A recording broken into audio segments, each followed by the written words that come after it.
देखो, ध्यान से सुनना मेरी बात, बहुत बड़े प्यार के साथ सुनना, क्योंकि मैं करंट अफेयर पढ़ाने वाला हूँ बहुत भयंकर तरीके से। नोट्स मैंने पूरा बना के तैयार कर लिया। सुन लो, पढ़ना कैसे, क्योंकि ये किस तरह से काम का आएगा। यूपीएससी के लिए काम का, यस। पीसीएस के लिए काम का, यस। लोअर पीसीएस के लिए काम का नहीं, बहुत बहुत ज्यादा काम का। सुनना बहुत जरूरी पूरा का पूरा। अगर नहीं सुना तो कॉन्सेप्ट क्लियर नहीं होने का। समझ में आई बात? या जब जैसे जैसे मुझे सुनते जाओगे ना, तो तुम्हारा नॉलेज का स्तर और बढ़ता जाएगा। अच्छा अच्छा अच्छा, ऐसा भी था, अच्छा ऐसा भी करना था, हाँ यस। कौन कौन से सब्जेक्ट का करंट अफेयर है जो यूपीएससी में भी काम आएगा इस साल ही 2025 का वाला पेपर है जो। सही बात है, सारे पेपर में काम आएगा। इतने फैक्ट पता लगेंगे, इतने फैक्ट पता लगेंगे, भर जाओगे तुम फैक्ट तक। और जो तुम बताओगे ब्रॉड माइंड सेट होगा तुम्हारा, तुम्हारा लेवल बढ़ेगा ऑटोमेटिक, क्योंकि नई चीजों से तुम अपडेट होगे। सही बात, पिछले 15-16 महीने के अंदर जितनी भी घटनाएं घटी, वो सारी की सारी वो डिस्कस होगी उस सब्जेक्ट से रिलेटेड। यूं नहीं अंधाधुंध पढ़ते चले जा रहे। अभी इंडेक्स पढ़ा रहे थे तो कुछ और पढ़ा दिया, कुछ और पढ़ा रहे थे कुछ और पढ़ा दिया। पीसीएस में जो फिर काम का स्पेशल प्री, वो मैं फिर अलग से उसकी क्लास लूंगा ही अप्रैल में, ठीक है। लेकिन ये काम का प्री और मेंस दोनों में काम का, इसके एग्जांपल हर जगह जहां जहां यूज करने होंगे, किस तरह में करना। मैं भी इकोनॉमिक्स स्टार्ट करूंगा। कौन कौन से सब्जेक्ट में करंट अफेयर होगा भाई? भाई करंट अफेयर होगा इकोनॉमिक्स में, अर्थशास्त्र में, इकोनॉमिक्स, यस। हिंदी इंग्लिश बाइलैंग्वेज रहेगा पूरा का पूरा। समझ नहीं बात? यार मेन मकसद होगा समझाना कि हुआ क्या है, लिखना क्या है और कहाँ काम का सारा का सारा भाई इसमें रहेगा पूरा फोकस। इन्वायरमेंट पर पीटी 365 को नहीं चलूंगा, पीटी 365 और उससे ज्यादा, ठीक है। पीटी 365 तो है ही, उसे छोड़ दो। उसके पीछे का सार क्या है वो आने का ही नहीं पेपर में पूरा का पूरा। पढ़ लो सब, दिल को संतुष्टि देने वाली बात है वो। एक न्यूज है, उसके पीछे का बहुत बड़ा सार है, वो सारा समझना पूरा। पीटी 365 को मैं कवर करके चलूंगा पूरा ए टू जेड। अब तक यो कौन सा मंथ चल रहा है हमारे पास? मई मार्च है हमारे पास, मार्च से पीछे पीछे का सारा 15-16 महीने का सारा उठा लूंगा, ठीक है। ए टू जेड जो चर्चा, लेकिन उससे रिलेटेड टॉपिक वाइज पूरा का पूरा वही था, ताकि ताकि तू जुड़ा हुआ महसूस हो, लिख भी सको, एग्जांपल भी दे सको कहीं भी। क्योंकि इसलिए मेरा पढ़ा हुआ जो करंट अफेयर है वो बेकार नहीं जाने का, उसके एग्जांपल भी तुम्हारे दिमाग बनाएंगे, याद करवा दूंगा ये, ठीक है। कहीं भी लिख भी सकते हो, बता भी सकते हो, सुना भी सकते हो किसी को, ठीक, पूरी पूरी बोले से। उसके बाद इन्वायरमेंट में जहां जहां यूनिट वाइज जो भी अपडेट आया आज तक, वो सारा का सारा। और दूसरा स्टैटिक्स भी जोड़ दो, पीछे का बैकग्राउंड कॉपी का भी तुम्हारी, उसे जोड़कर एक साथ पढ़ाना, वही कलाकारी बस पूरी पूरी, ताकि सारा सिलेबस वही का वही रिवीजन होगा। अच्छा, उसके बाद पॉलिटिकल साइंस, 1.5 साल के अंदर जो भी बिल पास हुए होंगे, जो भी हुआ ना पॉलिटिकल, इसमें तो कमी होगा बहुत ही। साइंस एंड टेक्नोलॉजी, पहले मैं साइंस एंड टेक्नोलॉजी में आईपीआर पढ़ाऊंगा तुम्हें, फिर बायोटेक्नोलॉजी पढ़ाऊंगा। पीछे का मैंने सारा पढ़ा रखा है, सारा एक साथ रिवीजन करवा के चलूंगा पूरा। ये डायरेक्ट वही क्वेश्चन आ जाएगा। फिर आर्ट एंड कल्चर का ये हमारा काम रहेगा आने वाले कुछ दिनों के लिए। क्लास थोड़ी थोड़ी लंबी होगी, 2-2 घंटे 2.5 घंटे क्लास होगी, 2-2 घंटे की भी क्लास होगी, ये समझ लो, बड़े प्यार के साथ। लेकिन यहाँ जो कॉन्सेप्ट तुम्हारे क्लियर होंगे पूरी जिंदगी मजबूत रहेंगे। ये तुम सच में पढ़ा, पर हम क्या छोड़ना था, क्या पढ़ना था, इतनी चीजें हमें पढ़नी नहीं। पेपर में कितने क्वेश्चन आने, पेपर में आने 100 क्वेश्चन, तो उनके हिसाब से पढ़ना। सही बात है। पेपर पीसीएस में कितने क्वेश्चन आएंगे? 150 क्वेश्चन, उनके हिसाब से पढ़ना मुझे। ये जो हमें पढ़ाऊंगा पूरा का पूरा, ये सारा सेक्शन पूरा टोटल उस पीसीएस के मेंस तक काम आएगा, उस पीसीएस के मेंस तक काम आने वाला, ये पूरा मेंस तक जाएगा, वहां तक पूरा गारंटी पे। यानी सब कुछ सबके लिए बहुत जरूरी है सुनना, मुझे बहुत जरूरी है सारा का सारा। वो जो ज्ञान बढ़ सका ना इसमें क्लास में, वो फिर कमाल का असीम ज्ञान होगा पूरा का पूरा, ठीक है। और वो जो तुम्हारी याद भी रहना चाहिए, वो पढ़ते जा रहे भेड़ चाल में लगे हुए पूरे के पूरे सारे, उसकी जरूरत नहीं है ना, ठीक है। हम क्या बैठ के बच्चे क्या याद कर रहे हैं, ये वो प्री पास करोगे फिर बाहर घर आ जाएंगे, प्री पास करो फिर घर आएगा, हाथ पाथ धरो बैठे होंगे, उन्हें पता ही नहीं क्या हुआ, ठीक। मैं यही क्यों स्टार्ट करूंगा, अर्थव्यवस्था, जिसकी इंसान की इकोनॉमी सुधरेगी उसका बाकी सब कुछ सुधरता चला जाएगा। वो इन्वायरमेंट पे भी ध्यान देगा, जिसका पेट भर जाएगा अपना इन्वायरमेंट में आंदोलन करता हुआ फिरेगा। सही बात है, फिर है ही क्या, जिसका पेट भर जाएगा ऑटोमेटिक चुनाव वो लड़ लगा, वही तो समझ में आएगा। फिर समाज में उसका खुद ही सुधर जा, जिसकी इकोनॉमिक कंडीशन सुधरेगी ना। जब तो तुम्हारे घर वाले क्या कहते हैं, तुम भाई नौकरी कर लो, तो इसलिए पहले इकोनॉमिक्स पढ़ाऊंगा, कनेक्टिविटी, समझ बात है। उसके बाद फिर साइंस एंड टेक्नोलॉजी भी समझ में आ जा। फिर हमारे पास ये हमारा आर्ट एंड कल्चर भी समझ आओ, कल्चर भी अच्छा लगा देखने में, जब घूमने जाओगे तो सबसे पहले कौन सा सब्जेक्ट पढ़ाएंगे, इकोनॉमिक्स का। तो इकोनॉमिक्स में पूरा कवर करूंगा आज तक कौन कौन से सेक्शन में कौन कौन सा बदलाव हुआ, समझ में आई बात है, ठीक है। स्टैटिक्स पार्ट को जोड़कर पढ़ाऊंगा पूरा पूरा, स्टैटिक्स पार्ट और नोट्स पूरा का पूरा। एक तो करंट अफेयर रहेगा, यूपीएससी और पीसीएस का लोअर पीसीएस भी, अपर पीसीएस भी, उसके मेंस तक की बात कर रहा हूँ, समझ नहीं बात है। अच्छा, उसके बाद स्टैटिक्स पार्ट इसमें जोड़ कर पढ़ाऊंगा मैं। सुनना बड़ा जरूरी, काम की चीज है, बहुत अच्छी चीज है। यानी कोई भी साधारण व्यक्ति अगर बैठ जाएगा ना, लैंग्वेज दोनों रहेगी पूरा का पूरा, जितना मैं इंग्लिश बोलूंगा इतना हिंदी में बोलूंगा, समझ आएगी बात है। यानी समझ में जाएगा, मैं अल्टीमेट गोल एक ही पूरा का पूरा। अब मैं बेस बनाऊंगा पीटी 365, बेस, किसी चीज को बेस भी तो बनाना पड़ेगा, हाँ। तो सबके पास पीटी 365 होना चाहिए। यूनियस में सारी चीजें पढ़ने में बैठ गए अनाप शनाप तरीके तो नहीं, जो मैं समझाऊंगा उस पर ज्यादा ध्यान देना। न्यूज हटवाई चलो हटाओ, कुछ नहीं है, समझ आई बात है, ठीक। तो पूरी न्यूज का मैं पोस्ट मास्टर कर दूंगा। अच्छा, ये मतलब था इसका, यह कनेक्टिविटी थी इसकी। अच्छा, सबसे पहले आज हम स्टार्ट करने जा रहे हैं, पता कौन सा, पता लग गया क्या कह रहा हूं मैं, क्या करना, ठीक। पूरे आज हम स्टार्ट करने जा रहे हैं इकोनॉमिक्स, पूरा ये वाला सेक्शन स्टार्ट करेंगे। फिर उसके बाद इन्वायरमेंट, फिर political science, science and technology, art and culture, ठीक। पहले बेसिकली चीजों को समझने की कोशिश करो मैं क्या कह रहा हूं। भाई देखो, पेपर तुम्हारे पास ध्यान से सुन लो, टेस्ट के भरोसे सुनो जियो, टेस्ट पेपर पेपर के अंदर 100 क्वेश्चन आएंगे मेरे पास, 100 क्वेश्चन, ठीक। पीसीएस वाले के अंदर 150 आएंगे, तो छोड़ दो तुम, ये भी पीसीएस वाले को हटा दो, यूपीएससी वाला देखो पहले, इसमें आगे 100 क्वेश्चन आएंगे मेरे पास, पहले नंबर पर हमारे पास, तो ये हमारे पास पहला सेक्शन होगा, 100 क्वेश्चन आएंगे। अब इस 100 क्वेश्चन का बंटवारा कर लो मोटे मोटे तौर पर, आज तक जो एवरेज निकल गया, एवरेज निकल गया इकोनॉमी के लगभग मान लो 18 से लेकर 20 क्वेश्चन के आसपास, कभी कभी 15 क्वेश्चन भी आए, तो एवरेज मान लो, एवरेज मोटे मोटे तौर पर 15 क्वेश्चन का एवरेज मान लिया हमने कि 15 क्वेश्चन आएंगे इकोनॉमिक्स, जो हमारे पास इकोनॉमी है ना, हमारे पास इकोनॉमी के कितने क्वेश्चन आएंगे हमारे पास, 15 क्वेश्चन के आसपास, ठीक है। दूसरे नंबर पर हमारे पास जो क्वेश्चन आएंगे, दूसरे नंबर पर जो बढ़िया सेक्शन है टॉप का, जियोग्राफी, तो हमारे पास जियोग्राफी और इन्वायरमेंट, जियोग्राफी और इन्वायरमेंट दोनों मिलाकर लगभग मान लो 30 क्वेश्चन, यस 30 क्वेश्चन के आसपास। उसके बाद ये हमारे पास दूसरे नंबर पर, तीसरे नंबर पर चले जाओ, तीसरे नंबर पर सेक्शन बांटना पड़ेगा, कोई सा भी एग्जाम हो इस तरह डिवाइड करना पड़ेगा, तुमको सोचना पड़ेगा उस एग्जाम के अंदर, उस फिर उसी सब्जेक्ट को इतनी वरीयता देनी पड़ेगी, फालतू की एनर्जी क्यों वेस्ट करनी है। अच्छा, उसके बाद पॉलिटिकल साइंस मान लो, पॉलिटिकल साइंस की समझो 15 क्वेश्चन के आसपास इसका एवरेज मान लो, ठीक। उसके बाद बताओ और कौन सा, साइंस एंड टेक है, 10-12 question, 10-12 question science and technology के, समझ की बात क्या। और बताओ कल्चर के 4-5 क्वेश्चन आता, 15 कितने बैठेंगे, 30 कितने बैठेंगे, 60 कितने बैठेंगे, 70। और कौन सा सब्जेक्ट रहेगा, हिस्ट्री मान लो, क्या रहेगा हमारे पास, हिस्ट्री, ठीक। और बताओ क्या रहेगा हमारे पास, हिस्ट्री कितने बैठेंगे, 10-12 क्वेश्चन, 15 क्वेश्चन के आसपास मान लो इसके भी। लेकिन ज्योग्राफी तो रहेगा, ज्योग्राफी एनवायरमेंट दोनों को मिलाकर 30 क्वेश्चन दिए, सही बात, ज्योग्राफी एनवायरमेंट दोनों को मिलाकर 30 क्वेश्चन दिए, एक सब्जेक्ट और रहेगा हमारे पास, तो हिस्ट्री कल्चर मिलाकर लगभग बैठे, करंट अफेयर को क्वेश्चन मान लो 10-12 क्वेश्चन करंट अफेयर के मान लो, तो तुम कुछ सब्जेक्टों में स्टैटिक्स को ज्यादा बल देना पड़ेगा।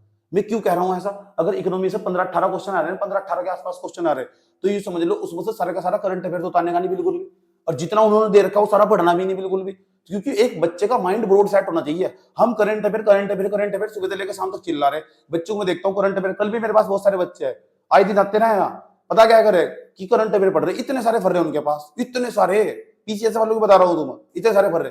मैंने कहा भाई इसका क्या करेगा, ये तो देखो जी इस सन में हुआ, भाई जो याद नहीं करना वो भी पढ़ रहा है, मूर्ख आदमी, जो नहीं याद कर वो भी पढ़ रहा है, दूर दूर तक उसका पेपर तो कोई रिश्ता नाता ही नहीं है बिल्कुल भी, कहीं जीवन में काम ही नहीं आने का, कल को याद करा 4 दिन बाद भूल जाएगा।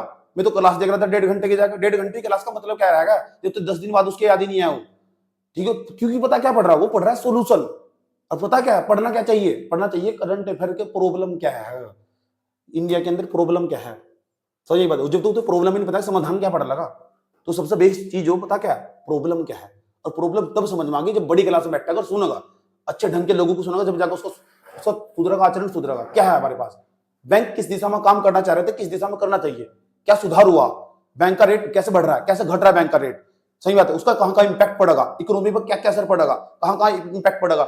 डोनाल्ड ट्रंप अमेरिका भारत के डोनाल्ड ट्रंप ने गैस जो हमारे पास आयात जो लगने वाला शुल्क को कम करवा दिया, क्यों करवाया हो, सही बात है, उसका कहां का इंपैक्ट पड़ेगा, economy, world economy, Indian economy पे, तो वहां अमेरिका की अर्थव्यवस्था भारत की अर्थव्यवस्था किस इंपैक्ट डालती है, प्रभावित करती है, वो सारा समझ में आना चाहिए। इससे क्या है पढ़ना, समझ में नहीं आता, बिना इकोनॉमी के कोई सब्जेक्ट में चला ही नहीं जा सकता, अधूरा हो बिना इकोनॉमी के कोई भी सब्जेक्ट हो, क्योंकि इकोनॉमी का सब्जेक्ट हर क्षेत्र पढ़ेगा। वो कल को पता क्या सवाल पूछा उठा के जाकर, पूछेगा इनोवेशन, ध्यान तो सुनना, वो कल को सवाल पूछा उठा के जाकर, इनोवेशन, जिस देश के अंदर इनोवेशन जो नवाचार, जहां इनोवेशन होगा वहां इंडस्ट्री को कैसे प्रमोट करेगा, इंग्लिश में सवाल क्या पूछेगा, नवाचार उद्योग को कैसे सब प्रोत्साहित करते हैं, बताओ, लिखो उसके बारे में 150 शब्द, क्या लिखोगे भाई तुम, मैं क्या नवाचार उद्योग को कैसे सब प्रोत्साहित करते हैं, क्या लिखोगे इसके बारे में, इनोवेशन कैसे इंडस्ट्री को प्रमोट करते हैं, बताओ क्या लिखोगे इसके बारे में, क्योंकि तुम्हारी समझ उस स्तर पर डेवलप ही नहीं हो पाई जिस स्तर का वो एग्जाम होगा, समझ बात है ना, तो तुम ऐसे लिख सकते ना, तुम क्वेश्चन लिख सकते, जिसका क्वेश्चन का उत्तर लिख सकते, हाथ पाथ धर के बैठे रहोगे, समझने की बात है। तो बहुत जरूरी समझ किसी भी चीज, और समझ कैसी, ब्रॉड माइंड सेट करके पढ़ना चीजों को, प्रॉब्लम का चुनाव करना चाहिए, ये प्रॉब्लम है सेक्टर में, अब तक ये रिफॉर्म हुए, ये सुधार हुए इस क्षेत्र के अंदर आकर, समझ में आई बात या ये क्या पढ़ेंगे सीधा समाधान, या योजना चलाई, या योजना चलाई, क्यों योजना के अंदर सारे पॉइंट पढ़ लिए, दुख के एक दो सवाल लगा दिया टिक, नहीं तो फिर किस्मत, क्योंकि उनका पढ़ने का तरीका ही गलत है, सही बात है, जब पढ़ने का तरीका ही गलत होगा तो फिर कहां पे सिलेक्शन होगा, सही चीज को सही चुनाव करने का सारा खेल उसका, टीचर सब बताएगा क्या करना तुम्हें, ठीक, आ जाओ फिर। अच्छा अब आप क्या करोगे, अब हम ये करेंगे, अब हम करने स्टार्ट जा रहे हैं इकोनॉमी, अच्छा पीटीसी, चलो आगे। अच्छा ये हमारे पास ये पूरा सेक्शन है, ये पूरा नहीं पढ़ना पूरा का पूरा, ये हमारे पास पीटीसी 65 है, मैंने इसे बेस बनाया पूरा का पूरा, जितनी इसके अंदर न्यूज रखी हुई सारी ध्यान से सुनना है, क्योंकि मैंने इसके साथ साथ इकोनॉमिक का सारा कंसेप्ट क्लियर कर दूंगा। मैं बैंकिंग पढ़ाने जाऊंगा, बैंकिंग को धज्जे उधेड़ दूंगा, सही बात है। तब पता रहेगा तुम्हें, अच्छा ये न्यूज इसलिए काम की, कौन सी चीज न्यूज हटानी है तुम्हें खुद पता लग जाएगा तुम्हें। अच्छा मैं इसे हाथ हटा रहा हूँ, इसे जूम आउट कर रहा हूँ, इंग्लिश वाला अपनी इंग्लिश में खोल लगा, पीडीएफ पूरी इंग्लिश में मिल जाएगा ग्रुप के अंदर, ये हमारे पास। इसके बाद जो नहीं आए नहीं पूरा का पूरा, तो वो मैंने अपडेट कर दिया पूरा, तो बताऊंगा कहां से क्या क्या करना। चल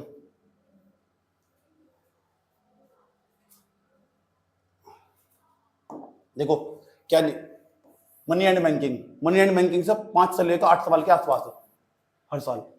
5 से लेकर 8 साल के 5 से लेकर 8 सवाल आने यानी तय फिक्स हो, ये प्री की बात कर रहा हूँ। बैंकिंग काम का बहुत सारी लाइन ऐसी जो बैंकिंग की मेंस के अंदर तुम्हें लिखने में काम आ गई पक्का। और जो कह रहा है मेंस के अंदर नहीं है, हाँ हाँ नहीं मुझे पता, डायरेक्ट है इनडायरेक्टली है। बिना पैसे के तुम कैसे किसी उद्योग को प्रमोट कर सकते हो? पैसा कहां से आगा? बैंक से आगा। कोई भी उद्योग पनपने के लिए जरूरी चाहिए सेविंग, बचत ही नहीं होनी फिर क्या करोगे? कहीं की इकोनॉमी कुछ नहीं है, सब सिर्फ बेकार। पूरा इकोनॉमी का सिलेबस मैं आज ही खत्म कर दूंगा इसी क्लास के अंदर ही। जो भी मैं पढ़ाऊंगा सब उसमें जाकर जोड़ेगा, जो भी मैं पढ़ाऊंगा सब उसमें जाकर जोड़ेगा। पूरा इकोनॉमी का सिलेबस आज ही खत्म हो जाएगा, समझ बात है। और लेकिन हकीकत यह कि कभी भी नहीं पूरा होने का। जैसे मैं आज पढ़ाऊंगा ना, 10 दिन बाद 15-20 दिन बाद सब कुछ बदल जाएगा। जो भी बदलेगा वही समझ में आएगा, सही बात, जो भी बदलेगा वही समझ में आएगा, हकीकत यही है। अच्छा तो बैंकिंग हमारे पास, तो बैंकिंग के बाद उसके बाद हम ध्यान से देखो बैंकिंग। उसके बाद देखो हमारे पास फाइनेंस, ये हमारे पास फाइनेंशियल एंड टैक्सेशन है पूरा का पूरा। टैक्सेशन नहीं समझ में आ रहा, निर्मला सीतारमण ने खड़े होकर संसद के अंदर क्या कहा कि 12 लाख तक कोई टैक्स नहीं है। कौन सा टैक्स नहीं है? फिर वो सलाह कहेंगे 0 से लेकर 4 लाख तक टैक्स, 0 से 7 लाख तक टैक्स, वो कौन सा टैक्स है? समझ में नहीं आया किसी को। राघव चड्ढा के साथ उसकी लड़ाई बज रही है वहां, वो खड़ा होकर समझाने में लगा, उसके समझ में नहीं आया, मैं समझाऊंगा कैसे सिस्टम हो, समझ आम आदमी तक पहुंचनी चाहिए बात, ठीक है। अच्छा क्यों फिर सरकार बढ़ाती चली जा रही है? डायरेक्ट टैक्स, इनडायरेक्ट टैक्स को सरकार क्यों बढ़ा रही? क्यों सरकार डायरेक्ट टैक्स में रिफॉर्म नहीं कर पाई?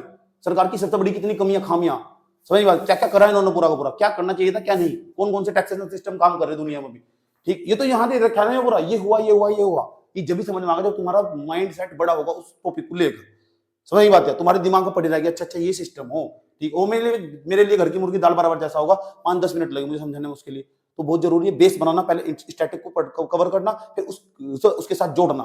तो टीचर का कंसेप्ट बड़ा क्लियर चाहिए, ठीक है। बहुत माइंड खपाड़ा बढ़ दिमाग उसमें पूरा खपाड़ा बढ़ा। अच्छा चलो आगे देखो, ये हमारे पास ये वाला सेक्शन देखो, ये क्या हमारे पास बैलेंस ऑफ पेमेंट। ये बैलेंस ऑफ पेमेंट क्या है?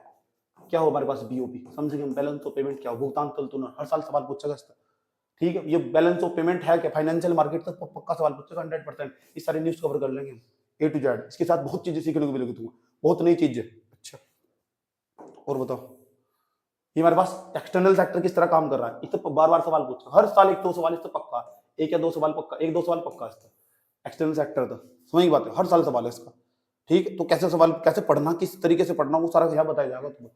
कुछ चीजें ऐसे हटवा दी जाएगी पेपर में, तो वही है ना, मैं इस तरह का लगभग सारे क्वेश्चन करंट इस तरह छोड़ाए जाएंगे। एक अगर वो एक स्टेटमेंट ऐसा देगा ना पूरा का पूरा करंट अफेयर का, तो एक स्टेटमेंट स्टैटिक्स होगा, आपकी कॉपी से होगा, समझ बात है। तो जो कॉपी नहीं पढ़ रखी, इसलिए बेस जरूरी, बहुत बेस तुम्हारा खुद का नोट्स, 1 साल के अंदर तुमने क्या पढ़ा था वो जरूरी, तुम यहाँ टच कर तो दूंगा पूरा का पूरा, तो तुम्हें बेनिफिट होगा उस चीज का। जिसने अपनी कॉपी पढ़ रखी, नोट्स पढ़ रखा होगा तो होगा ही होगा, जिसकी नहीं पढ़ रखी तो उसकी भी समझ में आएगा पूरा। इस तरीके से मैं तुम्हें समझाने वाला हूँ, इस तरीके से मैं आगे बढ़ूंगा पूरा का पूरा, ये बहुत जरूरी है ये सेक्शन हमारे पास। अच्छा अब तक तो फिर वो आया नहीं अब तक, हाँ तो मैंने क्या करा, दूसरी मैगजीनों से उठाकर अब तक का 2025 के फरवरी तक का वो सारा करंट अफेयर मैंने खुद का नोट्स बनाया, फिर आगे जाकर, ठीक है। फिर मैं उसके हिसाब से चलूंगा, क्योंकि अभी तो पीटी 365 आई नहीं दूसरे वाली, ठीक है। तो फिर मैं उसके हिसाब से चलूंगा, ठीक। ये हमारे पास होगा, ये हमें कवर करना पूरा सेक्शन ही है, क्योंकि पता होना चाहिए पूरा का पूरा क्या है। आज भी हम क्या करने वाले उसे ध्यान से समझना है, बहुत बड़े प्यार के साथ। अभी मैं तुमसे कुछ समझाने वाला हूँ। चलो बैंकिंग पढ़ेंगे पहले, ठीक। तो बैंकिंग को बहुत ध्यान से समझने का प्रयास करते हैं। चलो एक बात बताओ ध्यान से, ये हमारे पास, ये क्या है हमारे पास, ये हमारे पास गरीबी का दुष्चक्र, डिस्कस पॉवर्टी ऑफ साइकिल जिसे बोलते हैं। पूरा इकोनॉमी का सिलेबस आज ही हो, पूरा इकोनॉमी का सिलेबस, तो हर चीज को मैं इससे कनेक्ट कर दूं, मैं ले जाएगा, कुछ भी पढ़ोगे इसमें जाकर जोड़ जाएगा, ऑटोमेटिक जाएगा। अच्छा हमारे देश का हाल क्या है, हमारे देश का क्या, किसी भी देश का क्या हाल हो, क्योंकि वहां ना उत्पादन कम हो, उत्पादन मतलब प्रोडक्शन कम हो, ठीक। ध्यान से सुनना, पूरा जीडीपी सारा सेक्टर इससे समझ जाएगा। अच्छा, उत्पादन तो कम है ही हमारे पास है, हमारे यहाँ उत्पादन कम है। हमारे उत्पादन कम नहीं है, जितने भी विकासशील देश है, डेवलपिंग कंट्रीज है जिनके, उनका सबका उत्पादन कम है, प्रोडक्शन कम है उनका। समझ आई बात है? जितने भी विकसित देश है उनका प्रोडक्शन हाई है, उनका उत्पादन ज्यादा। समझ आई बात है? जितने भी डेवलपिंग कंट्रीज है ना, उनका समस्या उत्पादन की प्रोडक्शन ही नहीं है। समझ बात है? ध्यान तो सुनो मैं क्या कह रहा हूं बड़े प्यार के साथ। अच्छा, उत्पादन कम, अरे उत्पादन तो कम है ही, उत्पादकता भी कम है, प्रोडक्टिविटी भी कम है। उत्पादन तो कम है ही, प्रोडक्टिविटी भी कम है।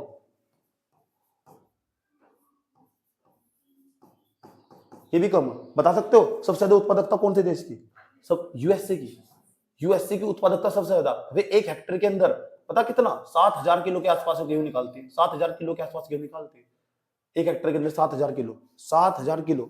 चाइना, उसका भी बाप, लगभग 4,000-3,500 किलो के आसपास, 3,500 किलो के आसपास। जब तक तुम तुलना नहीं करने की, ये नहीं आंकड़े रटने बैठ गए, नहीं, आंकड़े नहीं रटने। आंकड़े सिर्फ विश्लेषण का चीज हो, एनालिसिस करने के लिए हो।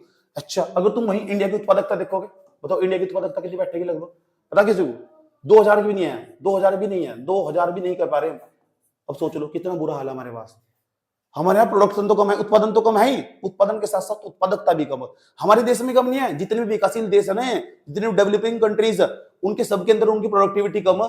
यही कारण है हम पीछे। अगर उत्पादन कम होगा ना, उत्पादन प्रोडक्शन कम होगा, वो देश कभी ग्रोथ करने का ही नहीं। इसी संदर्भ में हमने स्कीम चलाई, PLI scheme, production link incentive scheme, 2020 के अंदर बहुत सारे सेक्टरों के अंदर चलाई। क्यों? ताकि हम प्रोडक्शन को बढ़ावा दे सके, उत्पादन को बढ़ावा दे सके। हमारी समस्या कभी डिमांड की नहीं रही। डिमांड तो भारत के अंदर कितना, क्यों भर भर का डिमांड है। 150 करोड़ की जनसंख्या लेकर घूम रहे हैं, हर चीज की खपत है भारत के अंदर, हर चीज की। इतनी बड़ी इकोनॉमी की लेने के बावजूद भी हम, इतनी बड़ी अर्थव्यवस्था, 150 करोड़ की जनसंख्या लेने के बावजूद भी अमेरिका की खानी पड़ रही। बताओ हम उसे सर से लेकर पैर तक बर्बाद कर देंगे यहाँ, क्योंकि जानकारी नहीं है ना किसी को भी। समझ की बात है? सर से लेकर पैर तक बर्बाद कर देंगे आज चाहो तो पूरे अमेरिका को। कारण क्या है? हमारे पास जनसंख्या की लाभांश, जानो से पहचानो, डेमोग्राफिक जिसे रिप्रेजेंटेशन बोलते हैं, जनसंख्या की लाभांश जिसे बोलते हैं, जनसंख्या हमारे पास पूरा सर से लेकर पैर तक बर्बाद कर देंगे। और अमेरिका ने क्या कर दिया? सेंसन लगा दिए। अभी तो देखो अमेरिका क्या क्या करता जाता है। ध्यान से सुनना। तो हमारी उत्पादकता अभी जानेंगे हम, प्रोडक्शन तो हमारे यहाँ कम है ही, उत्पादन तो हमारे पास कम है। किसी भी चीज का उत्पादन, तो सरकार क्या करेगी? सरकार हर उस चीज को अपने देश में बनाने का प्रयास करेगी, ठीक है, जो हम बाहर से आयात कर लेके आ रही है। मैंने क्या कहा था तुम्हें? कच्चा तेल होगा, कोयला होगा, क्रूड ऑयल होगा हमारे पास, ये सोना होगा हमारे पास, कच्चा तेल, कोयला, कोयल जिसे बोलते हैं, गोल्ड होगा मेरे पास। इन तीनों ने भारतीय अर्थव्यवस्था कमर तोड़ कर रख रखी। आज भी भारत का अधिकांश सारा का सारा पैसा यही चला जा रहा, सारा जितना ही पैसा, क्योंकि हमें रिप्लेस नहीं कर पाए ना यहाँ हमारे। कारण क्या है? जितनी भी इकोनॉमिक पॉलिसी बनाई हमने आज तक, 1991 के बाद अरब तक लेकर जितनी भी हमारे पास अर्थव्यवस्था को लेकर नीति बनाई गई सारी की सारी, वे ना अब तक जितनी भी नीति बनाई गई थी, कभी भी आज तक हमने जो नीति अपनाई थी वह आयात प्रतिस्थापन की नीति थी। हमने निर्यात प्रोत्साहन की नीति नहीं अपनाई कभी भी। निर्यात को हमने कभी बढ़ावा नहीं दिया, प्रोडक्शन इसलिए कम। सही बात है। दूसरा, आयात प्रतिस्थापन का मतलब, इसका मतलब क्या होगा हमारे पास, इसलिए हमारा फोरेक्स भी नहीं बढ़ रहा। तो हमने निर्यात प्रोत्साहन को कभी बल नहीं दिया, अपनी चीजों को कभी बाहर नहीं निकाला। मेरी दादी जो चार बनाने थी ना, मेरे घर में रहेगा, वो बाहर निकल ही नहीं पाया पूरा का पूरा, ध्यान ही नहीं दिया हमने। भारतीय महिला जितना अच्छा खाना बनाती है, तो मैं महज एक एग्जाम्पल दे रहा हूँ। भारत के अंदर टैलेंट की कमी नहीं है, कोने कोने में टैलेंट बसा हुआ, उसे हम कभी बाहर निकाल ही नहीं पाए, दुनिया को कभी दिखाई नहीं पाए, ध्यान ही नहीं दिया हमने सब चीजों को कभी। सारा सिलेबस यहाँ के जोड़ेगा। अच्छा, प्रोडक्शन कम, उत्पादन कम, उत्पादकता भी कम। अच्छा, उत्पादन तो कम होगा ही, अच्छा तो फिर क्या होगा? पर कैपिटल इनकम भी कम होगी। पर कैपिटल इनकम या नेशनल इनकम भी कम होगी। नेशनल इनकम भी क्या होगी? कम होगी नेशनल इनकम। अच्छा, राष्ट्रीय आय भी कम होगी। राष्ट्रीय आय कम, यस। हमारे देश की पर कैपिटल इनकम तुम जानते हो कितनी? मैंने कॉपी में लिखवाई थी, तुम चेक करना जरा करे, पर कैपिटल इनकम कितनी बता सको? अभी 2 लाख के आसपास है, ठीक, अगर मैं गलत नहीं हूं तो 2 लाख के आसपास है। अभी चेक करोगे तुम 2 लाख के आसपास। कितनी? 2 लाख के आसपास, 2 लाख के आसपास है, ठीक है। डॉलर में देखोगे सर, 2700 डॉलर के आसपास, 2700 डॉलर के आसपास देगी। चेक कर रही जाकर पता करिए कितनी बैटरी इसके इनकम। हमारे देश की राष्ट्रीय आय कम, उत्पादन तो कम है, राष्ट्रीय आय भी कम है। ध्यान से सुनना, उत्पादन कम, राष्ट्रीय आय भी कम। राष्ट्रीय आय कम होने के साथ साथ पर कैपिटल इनकम भी कम है। कैसे पता करोगे?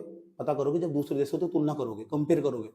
यही पूरा इकोनॉमी का सिलेबस, कुछ भी पढ़ाऊंगा यहाँ के जोड़ेगा, पूरा बैंकिंग के इसमें आगे जोड़ेगा। समझ की बात? राष्ट्रीय आय कम, नेशनल इनकम तो कम है ही, पर कैपिटल इनकम भी कम है। अपने देश का जानो पर कैपिटल इनकम, बिहार का पर कैपिटल इनकम जाके चेक करो, राज्य वाइज चेक करो। अभी तुम अपने यहाँ का जानो, अमेरिका का पर कैपिटल इनकम चेक करो, अपना इनकम चेक करो। उनका $72,000 और तुम्हारा $2700। $2700 डॉलर में तुलना करो, $2700, कहां $72,000, समझ गए, कहां $72,000 और कहां $2700। तुलना तो तुलना हो जो तुलना करी जा, कंपेयर करने को लायक कुछ बचा ही नहीं। फिर जापान का देखो, सिंगापुर तुमसे बाद में आजाद हो रहा है, चाइना तुमसे बाद में आजाद हो रहा है, पर कैपिटल इनकम देखो, नेशनल इनकम देखो जाकर, जब पता लगा क्या है देश, कौन सी दुनिया में जी रहे हैं। क्या कहा जाता है बाहर के लोग, पता क्या कहते हैं, कहते हैं अमेरिका के लोगों का लाइफ स्टाइल इतना हाई है कि भारत के लोगों को पहुंचने में 500 साल लगेंगे। अमेरिका के कुत्ते जो लाइफ जी रहे इस टाइम, भारत के लोग वो लाइफ जी रहे। मैं नहीं कह रहा हूं, मजाक नहीं कह रहा, वहां के लोग कहते हैं कितनी बुरी बात है, भारत की इतनी बड़ी बेइज्जती है, समझ नहीं बात। और तुम क्या करते हो, देखो मम्मी मैंने खाना बनाया, देखो मम्मी मैंने सूट पहना, ये पहना होना। भारत के लोग कपड़े जूतों पर खर्च कर रहे पैसा, सही बात है। ग्रामीण क्षेत्र पूरा का पूरा कपड़ों और जूतों का शौक है ना, बस जहां प्रोडक्शन बढ़ाने पर ध्यान दिया, कपड़ों और जूतों पर जाकर इनका पैसा सारा। दूसरे नंबर पर चले जाओ, प्रति व्यक्ति राष्ट्रीय आय कम, प्रति व्यक्ति आय भी कम, प्रति व्यक्ति आय, पर कैपिटल इनकम भी कम। अच्छा, पर कैपिटल इनकम भी कम, ठीक। अच्छा कितनी, मैंने नोट्स के अंदर लिखवा रखा हो, वो सब दे दूंगा मैं पूरा का पूरा। पर कैपिटल इनकम की कितनी, राज्य वाइज भी चेक करो। हमारे यहाँ जो प्रोडक्शन है ना, कुछ लोग पता किसे जिम्मेदार ठहराते हैं, इतने महान मूर्ति हमारे देश के अंदर पैदा हो गए, ये राजनेता नेहरू को जिम्मेदार ठहराते हैं। अबे नेहरू जैसा व्यक्ति कभी भी नहीं बनने का तुम। नेहरू की सोच बहुत दूरदर्शी थी। जब 1956 में जब औद्योगिक नीति आई पहली बार, जो दूसरी पंचवर्षीय योजना चल रही थी, दूसरी पंचवर्षीय योजना के अंदर जब उसने औद्योगिक नीति ले आए में, उसने आने की परमिशन क्यों नहीं दी, कि बाहर की कंपनियों आने की परमिशन क्यों नहीं दी थी। उन्हें पहले ही मालूम था देश के अंदर जो क्षेत्रीय समानता बढ़ जाएगी, सही बात है, जो रीजनल इनइक्वालिटी वो जन्म लेगी, नेहरू को पहले बता दिया बात है, इसलिए उन्होंने बाहर की कंपनी का नहीं अनुमति दी थी, सही बात है। कुछ ही सेक्टरों में परमिशन दी थी, उन्हें पता था ये जो भारत एफडीआई वाले आएंगे ये कुछ ही राज्यों में सिमट कर रह जाएंगे। आज भी तो देख लो, आज भी तो यही है, जितना भी भारत का जो जीएसटी है, गुड्स एंड सर्विस टैक्स जिसे बोलते हैं, भारत के जीएसटी में सबसे ज्यादा योगदान है आईजीएसटी का, पढ़ाऊंगा आगे जाकर आईजीएसटी का। तो इसका मतलब क्या है, जितनी भी वस्तु का उत्पादन हो रहा है वो कुछ ही राज्यों तक तो सीमित रह रहा है। क्यों, क्योंकि कंपनियां कुछ क्षेत्र में रख पाई, और इससे क्या होगा, क्षेत्रीय असमानता पैदा होगी। अब देखो गोवा का प्रति व्यक्ति आय कितना, 6 लाख, बिहार का कितना 45,000, 65,000 के आसपास, और गोवा का आदमी कितना अमीर है बिहार वाले की अपेक्षा। क्या हुआ, क्षेत्रीय असमानता फैलती चली गई। यही तो कारण, यही तो चाहते थे नेहरू, इसलिए उन्होंने एफडीआई को आने की परमिशन नहीं दी थी। आज सबसे ज्यादा महाराष्ट्र कहां, सबसे ज्यादा एफडीआई हमारे पास कहां आया, महाराष्ट्र के अंदर आया। पहले महाराष्ट्र, फिर दूसरे नंबर पर हमारा कर्नाटक होगा, और तीसरे नंबर पर चला गया कर्नाटक हमारे पास, दूसरे नंबर पर आंध्र प्रदेश होगा। देख चेक करना कौन सा, समझ ही बात है, यहां जी रहे हम। अच्छा, प्रति व्यक्ति आय तो कम है ही, ठीक। उसके बाद हमारे पास बताओ, जब हमारे पास उत्पादन कम हो, राष्ट्रीय आय कम हो, क्या बचत की दर कम नहीं है, पूंजी, बचत की दर, चलो बचत की दर कह दो, बचत कह दो, बचत की दर कम। अच्छा, बचत की दर कम, सेविंग कम होगी नहीं हमारे पास। अब बताओ सेविंग कम होगी नहीं होगी, रहन सहन का स्तर बहुत बुरा खराब है, सही बात है, कहीं तो खराब तो हो, खराब बहुत बुरी हालत है, रहन सहन के स्तर देखो अपना। अच्छा, बचत की दर कम, बचत की दर तो कम होगी, पूंजी के निर्माण की दर भी कम होगी, कैपिटल हाँ पूंजी निर्माण की दर, कैपिटल का फॉर्मेशन नहीं, कैपिटल का फॉर्मेशन नहीं, पूंजी निर्माण की दर, पूंजी निर्माण की दर,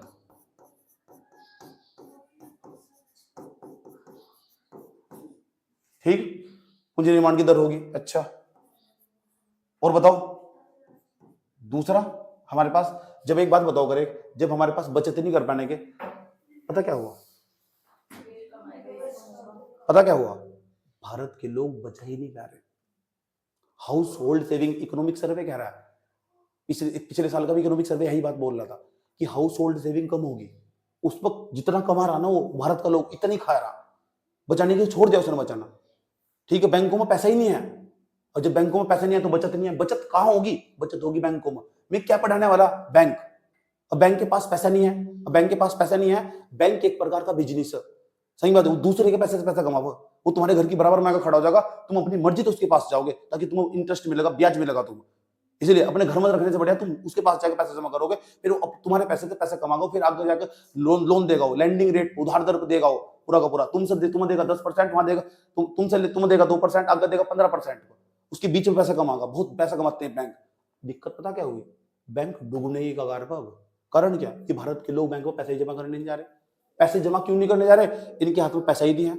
अब पैसा क्यों नहीं है, क्योंकि देश के जो नेशनल इनकम वो भी कम हो, इन नेशनल इनकम कम क्यों हुआ? क्योंकि प्रोडक्शन कम, सारी चीज कम कम कम कम, फंस गए हम तो जाल में।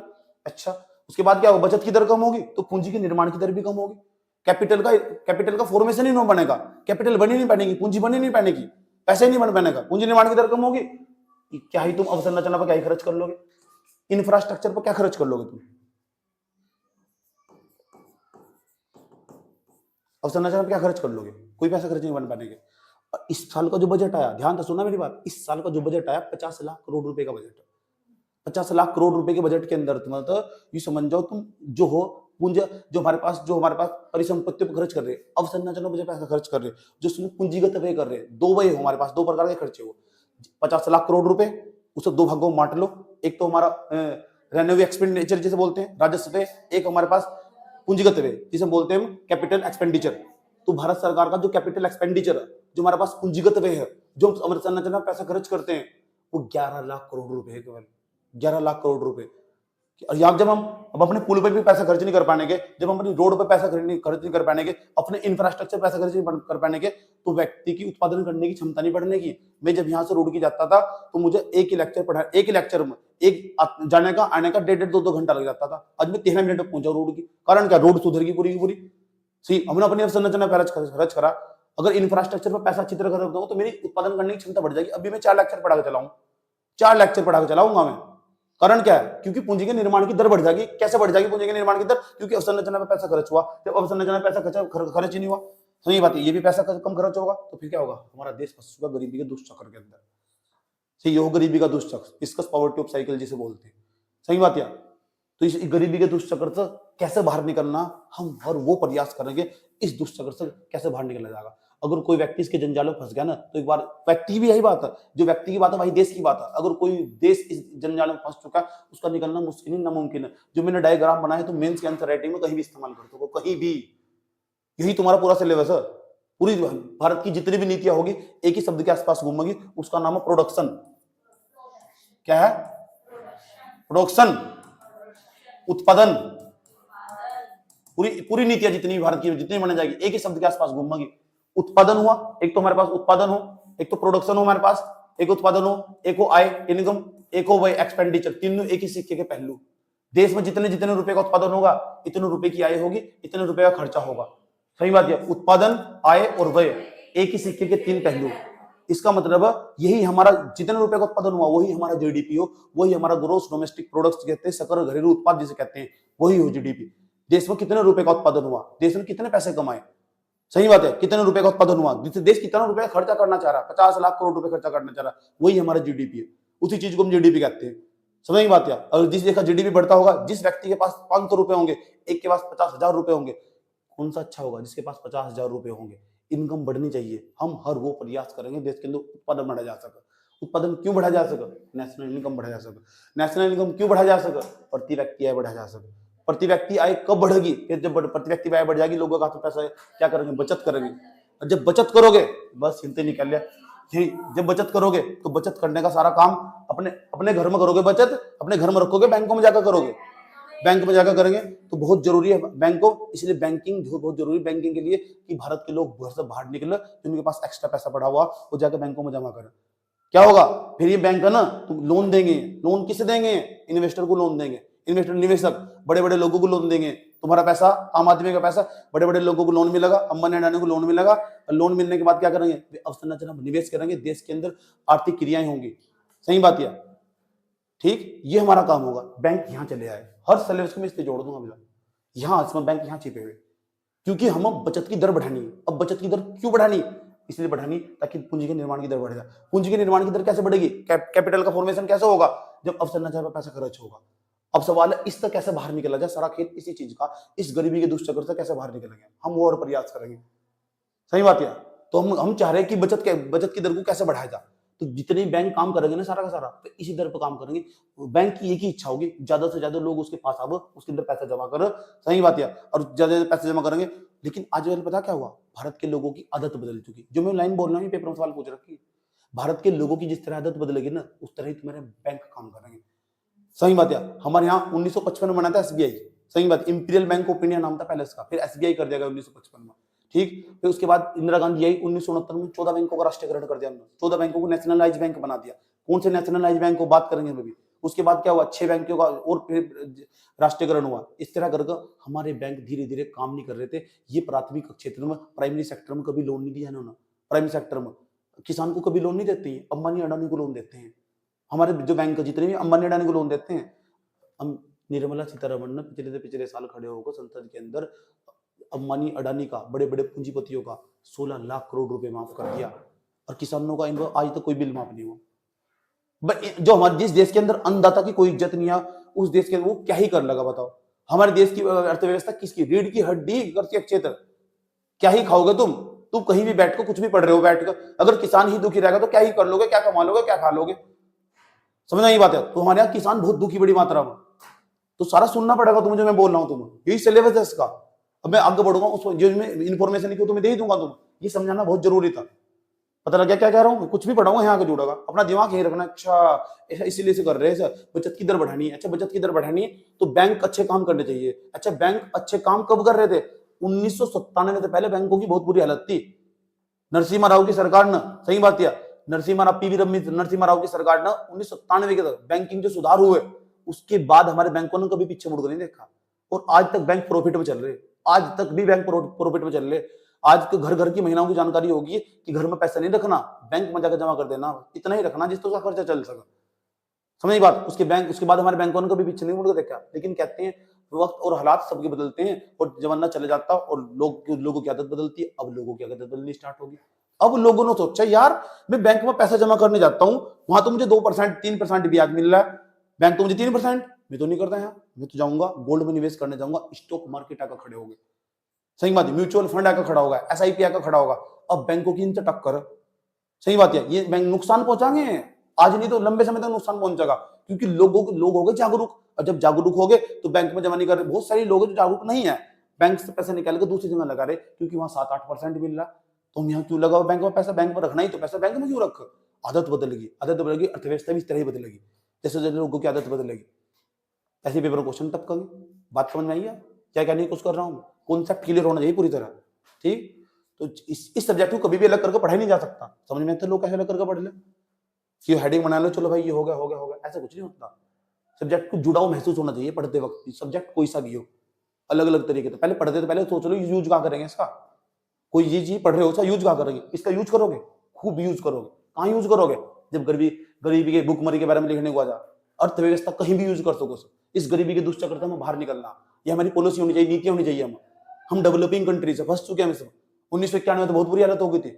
अब तो हम धीरे धीरे से बाहर निकल ले। कैसे बाहर निकल लगे, अवसंरचना पर पैसा निवेश कर, हर देश की यही नीति हो। इंफ्रास्ट्रक्चर पर पैसा निवेश करो, हर देश ने यही नीति अपनाई आज तक। जब भी वो इस देश जनजान में फंस चुका, अवसंरचना पर, इंफ्रास्ट्रक्चर पर पैसा खर्च होगा। इंफ्रास्ट्रक्चर मतलब रेल पर, पुल पर, सड़कों पर, स्वास्थ्य क्षेत्र के अंदर, हॉस्पिटलों के अंदर, स्कूलों के अंदर, यहाँ पैसा खर्च होगा। जब यहाँ पैसा खर्च होगा तब उस देश के अंदर इस गरीबी दुष्चक्र बाहर निकला जा सकेगा।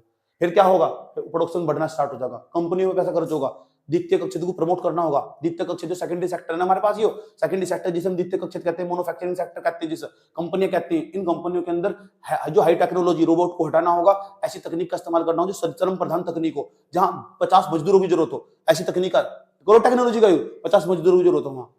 सही बात है, क्योंकि हमारे जो 150 करोड़ की जनसंख्या, कैसे रोजगार मिलेगा सर, ऐसे बेरोजगारी खत्म होगी। जानकारी नहीं है ना किसी को, ठीक। इन्होंने समझावा भी कौन, सारा तो देख देख कर पढ़ के बोल लगा था, तो सब पढ़ के सब समझा दूंगा। ये मंत्री की बात बता रहा हूँ, हालत इनकी खराब है बहुत ज्यादा। इन्हें ये नहीं पता कौन सी चीज पे साइन करने। प्रणब मुखर्जी देखो कहाँ पे साइन कर गए थे, WTO में जाके पढ़ाना लिख के बस जाके साइन करिए जाके।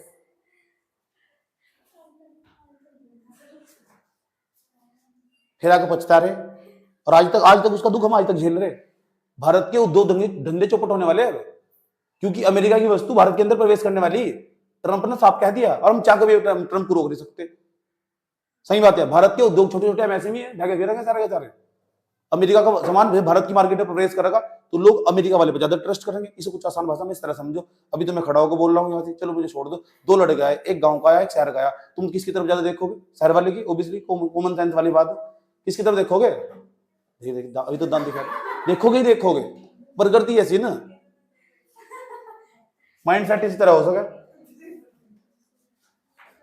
अब कुछ भी पढ़ाऊंगा इसके अंदर जाके जुड़ेगा तो क्या होगा, अब संरचना खर्च करोगे, पता क्या होगा, अब संरचना खर्च करोगे तो पूंजी के निर्माण की दर बढ़ जाएगी।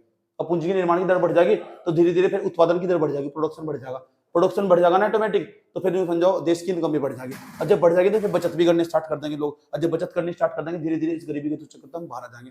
निकलना इतना आसान काम नहीं है जितना बताया तो, ठीक, हम कुछ भी पढ़ेंगे इसके अंदर जाएगा।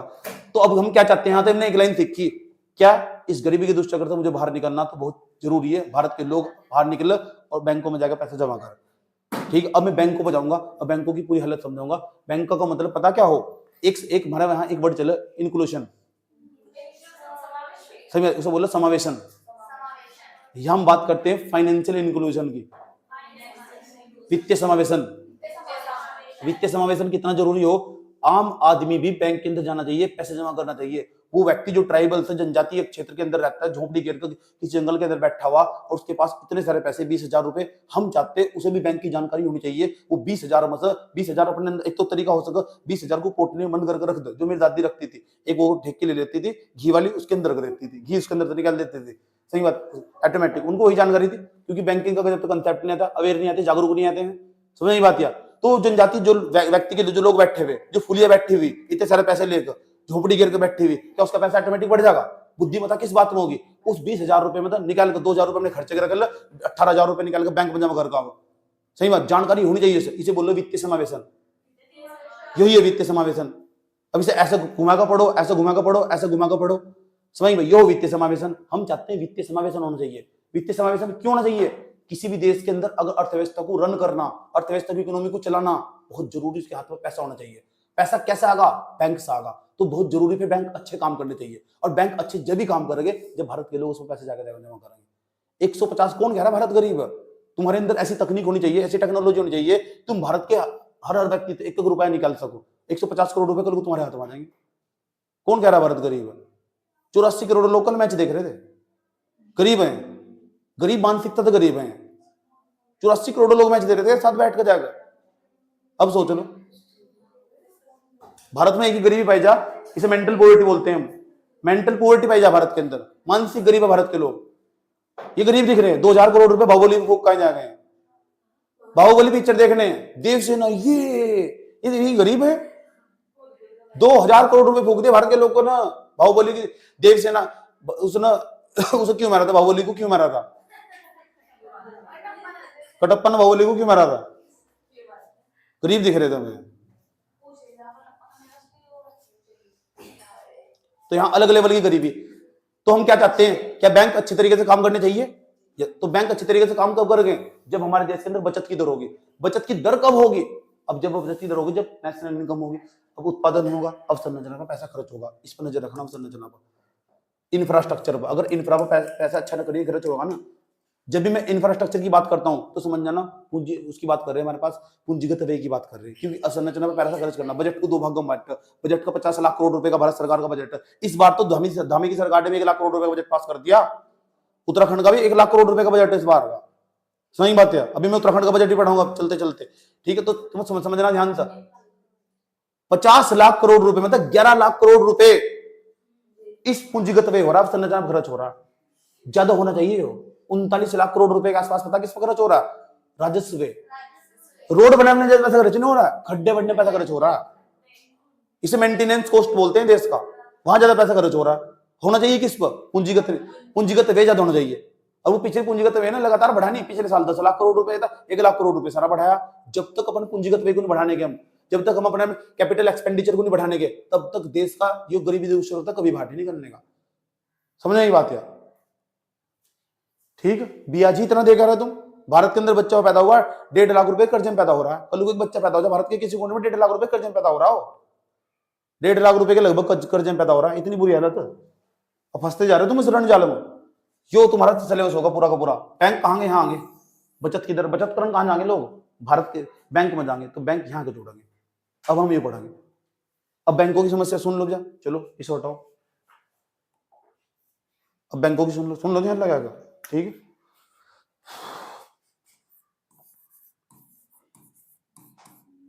ये हमारे पास बैंक क्या है? एक प्रकार का बिजनेस। बैंक तुम्हें खुद बुलाता है, तुम बैंक के पास जाते हो। बैंकिंग एक ऐसा कंसेप्ट बहुत ही साइंटिफिक लोगों ने से डिजाइन करा। तुम अपनी मर्जी से, बैंक तुम्हारी बराबर में खड़ा होगा, उसने नहीं तुम बुलाया, तुम अपनी मर्जी से उसके पास गए, अपने पैसे तुमने उसके पास डाल ले जाकर, सेव कर रखे। सेफ्टी और सिक्योरिटी चाहिए तुम्हें, सबसे बड़ी चीज है तुम्हारा पैसा सेफ होना चाहिए। और दूसरा, उस पर तुम कुछ ना कुछ तुम ब्याज भी मिलना चाहिए, ये तो चाहते हो तुम। बैंकिंग इसी कंसेप्ट पर काम करते हैं, जितने भी बैंक इसी तो काम करते हैं। कुछ लोग आते हैं, सुन लो ध्यान लगाएगा, कुछ लोग आते हैं हमारे पास, ठीक है, बैंक, तो बैंक पता क्या करेगा, उन्हें कहता है मैंने तुम्हें 10% के आसपास पैसे दूंगा, ठीक है, तुम ना मेरे पास आओ, 100 रुपए जमा करो, सोनू जी 100 रुपए जमा करो, 10%, एक साल बाद आ जाना तो 110 रुपए मिलेंगे। मैंने कहा अच्छा, तो पता क्या करेगा, कुछ लोगों को पैसे की बहुत सख्त जरूरत है। यहाँ बैठा हुआ गांव का ठेकेदार है ना, इस साहूकारी व्यवस्था इसे समाप्त करने के लिए, ये साहूकार जो होते थे ना लोग, बैंक इसलिए ही तो आए थे। ये जो साहूकार होते थे ब्याज पे पैसे देते, इनलीगल है पैसे देना, बैंकिंग अधिनियम 1949 के तहत, सही बात है, इलीगल है पैसे देना किसी को ब्याज पर, लेकिन फिर चुपके तो पैसा देवा। ये तो बैंक का काम कर रहे, एक प्रकार तो जो पैसा ब्याज में बांट रहे। ये क्या करते थे, ये जो लोग थे साहूकार थे, जो कौन थे, आगे हम उस पर जाएंगे, आ रहे हैं उस पर PT 365, समझ रहे। ये साहूकार था ना, साहूकार को समाप्त करने के लिए तो बैंकिंग का कंसेप्ट आया था, सही बात है। क्यों, ये साहूकार पता क्या करते थे, अच्छा जैसे इस लड़की को पैसे की जरूरत है, मैं साहूकार हूं, ये मेरे पास आई, ठीक है, ये कहने लगी साहब मुझको ना 5 लाख रुपए चाहिए। मैंने कहा ठीक है, 5 लाख रुपए ले जा, अपने सारे जेवर यहाँ गिरवी रख दो, जेवर 10 लाख रुपए के, इसकी ज्वेलरी, जो उसके जेवर था ना, ज्वेलरी से ये गिरवी रख ली है इसे। ये आई कहने, मैंने कहा 5 महीने बाद आ जाइए, अरे 6 महीने बाद 5 लाख रुपए लेगा। मैंने कहा अब नहीं मिलते, मैंने 5 साल का वादा करा था,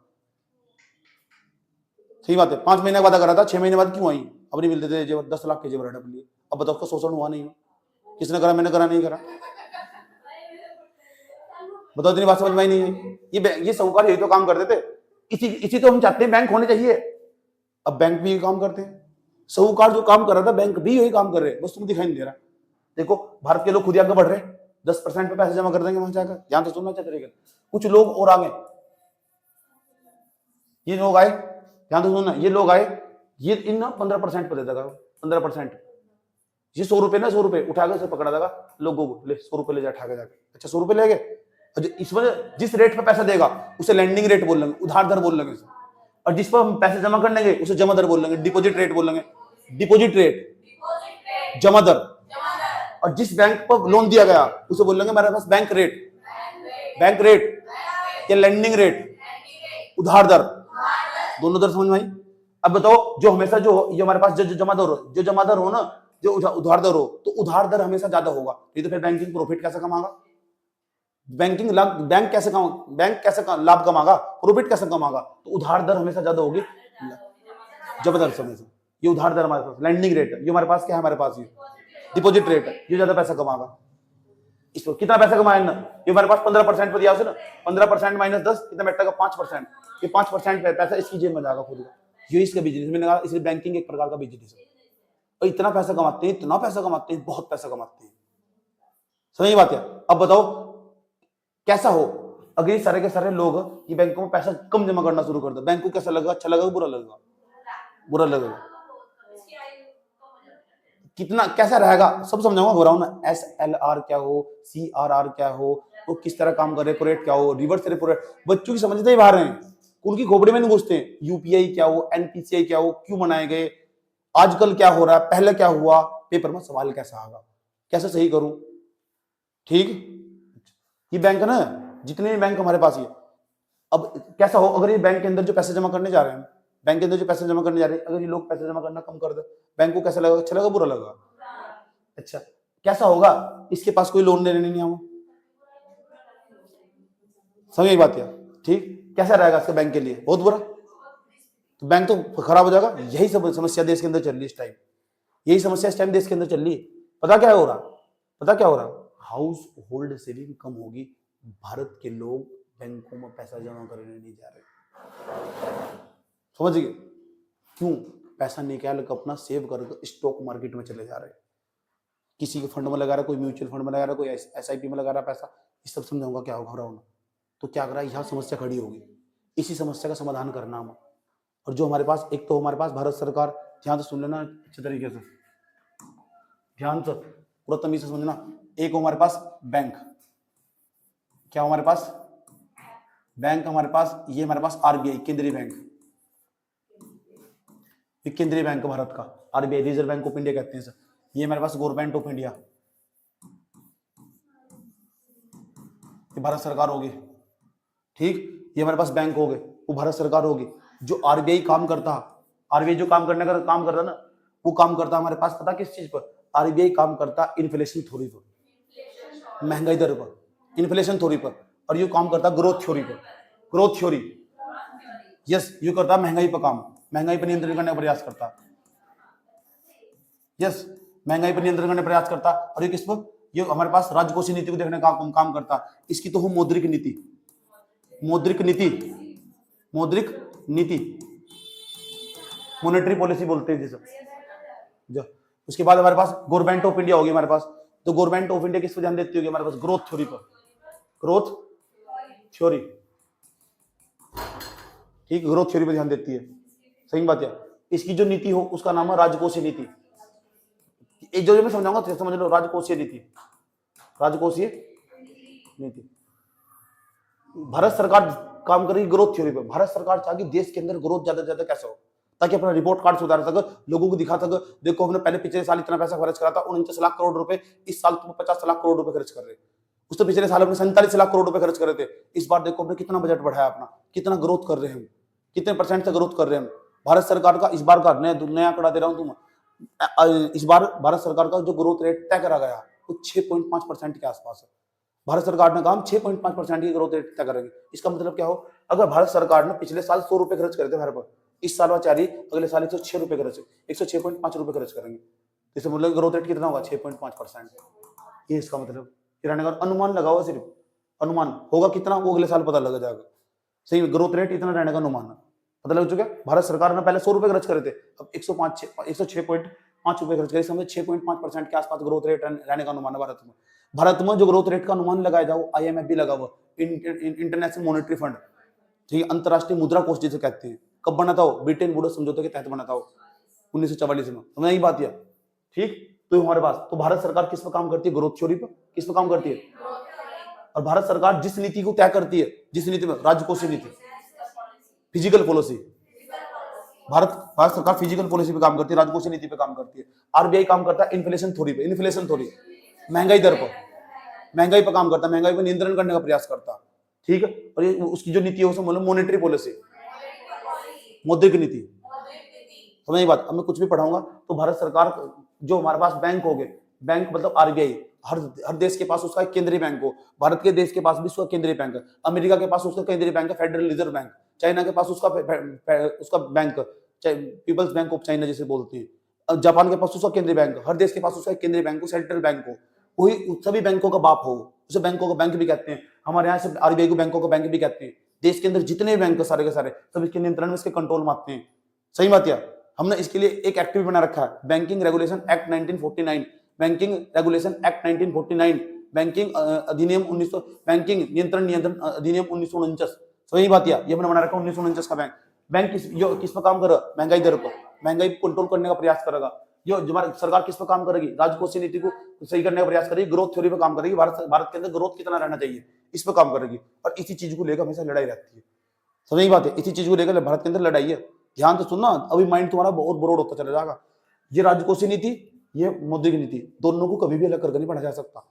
लोग इसे अलग करके पढ़ते हैं, इसे अलग करके पढ़ते हैं। इसका चैप्टर पढ़ लो, ये सब्जेक्ट है ही नहीं अलग करने वाला। एक चीज का दूसरी चीज में प्रभाव पड़ जाएगा। इसे कुछ इस प्रकार समझो, मैंने कहा ना मेरे पास 100 रुपए का कर्जा था किसी का, मैंने पास 100 रुपए मैंने इसे दे दिए, ठीक। मैंने कहा ये लड़की किसी होटल में काम करती है, होटल मैनेजमेंट का, मैंने कहा 100 रुपए मैंने इसे दे दिए, इतना मैंने मालिक को जाकर पकड़ा दिया वहीं से, ठीक है, जिसके यहाँ काम कर रही थी। उसने जाकर पता किसे पकड़ा दिया, दूध वाले को जाकर पकड़ा दिए, दूध वाले ने जाकर चेरी वाले को जाकर पकड़ा दिए, चेरी वाले ने खेत वाले को जाकर पकड़ा दिए, खेत वाले का लड़का मेरे पास पड़ रहा था, वो पैसा फिर घूम मेरे पास ही आएगा। सही बात है। कारण क्या है, अर्थव्यवस्था सब्जेक्ट ही ऐसा, एक चीज का दूसरी चीज पे इम्पैक्ट, दूसरी का तीसरी पर, तीसरी का चौथी पर, चौथी का पांचवी पर। अगर तुम एक चीज सुधारोगे ना, हेलो, इस आसान भाषा में एक चीज सुधारोगे दूसरी चीज बिगड़ जाएगी। किसी के नुकसान में किसी का फायदा जरूर छिपा हुआ हो। इसे कुछ इस प्रकार समझो, ठीक। मान लो तुमने मेरे यहाँ काम करा, ठीक है, पूरे दिन दिहाड़ी मजदूरी कर, मैंने झाड़ू लगवा रखी, चलो झाड़ू लगवा, ठीक, आओ झाड़ू झाड़ू लगाओ, हमारे डंगर नहलाओ यहाँ से। तो पता क्या करा तुमने, तुमने कहा जी लो 500 रुपये दो, ठीक, तो तुम्हारा तो फायदा होगा, इसमें मेरा नुकसान भी तो हुआ 500 रुपये का। तो किसी का फायदा में किसी का नुकसान भी छिपा हुआ होगा। कुछ भी पढ़ाऊंगा सारा का सारा इस मोदी की नीति के अंदर आ गया हो। बैंक का कुछ भी पढ़ाऊंगा, मोदी की नीति, मॉनेटरी पॉलिसी या मॉनेटरी पॉलिसी आरबीआई ना, पहले जो आरबीआई हमारे पास केंद्रीय बैंक, वो पहले अच्छे तरीके से काम करता था, तमीज से काम करता था। 2016 के बाद आरबीआई की सरकार ने हाथ काट दिए। आरबीआई पहले स्वतंत्र होकर काम करता था। सही, भारत सरकार ने पता क्या कहा, मोदी सरकार ने, अब इसमें 3 बंदे मेरे बैठेंगे, ये 3, कुछ भी काम करोगे ना आरबीआई के अंदर, कुछ भी काम करोगे तो ये 3 बंदे मेरे बैठेंगे, डिसीजन मेकिंग में इसके साथ साथ मेरी भी भूमिका होगी। समझ बात है।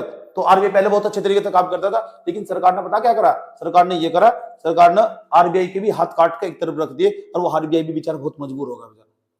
सही बात है। अभी हमारे पास ये राजकोषीय नीति, सरकार की राजकोषीय नीति में प्रॉब्लम है, आरबीआई की मौद्रिक नीति में आज तक कभी कोई प्रॉब्लम नहीं रही, मॉनेटरी पॉलिसी में उसकी, इसमें प्रॉब्लम है। इनका खुद की इनकम इतनी है नहीं, बैंक को बार बार झांक गए, बैंकों की तरफ पैसे दे रहे हैं क्या, पैसे दे रहे हैं क्या, खुद की इनकम है नहीं इतनी बोली। इसे कुछ इस प्रकार समझो जैसे मेरी हालत है, ध्यान से सुनना अच्छे तरीके से, मेरी खुद की इतनी कमाई नहीं है जितना मेरा खर्चा। मैं क्या कह रहा हूँ, मेरी खुद की इतनी कमाई नहीं है जितना मेरा खर्चा। महीने का कमा रहा हूँ 50,000, खर्चा कर रहा हूँ 60,000 का, 10,000 रुपए कहाँ लेने जाऊंगा, मम्मी 10,000 रुपए दे दियो। यही हालत है इसकी, भारत सरकार की राजकोषीय नीति में बहुत प्रॉब्लम है, राजकोषीय नीति में बहुत प्रॉब्लम है। ठीक, पता लग चुका। अच्छा, अब पढ़ेंगे हम, क्या था, अब समझ में आएगा क्या है क्या बला है।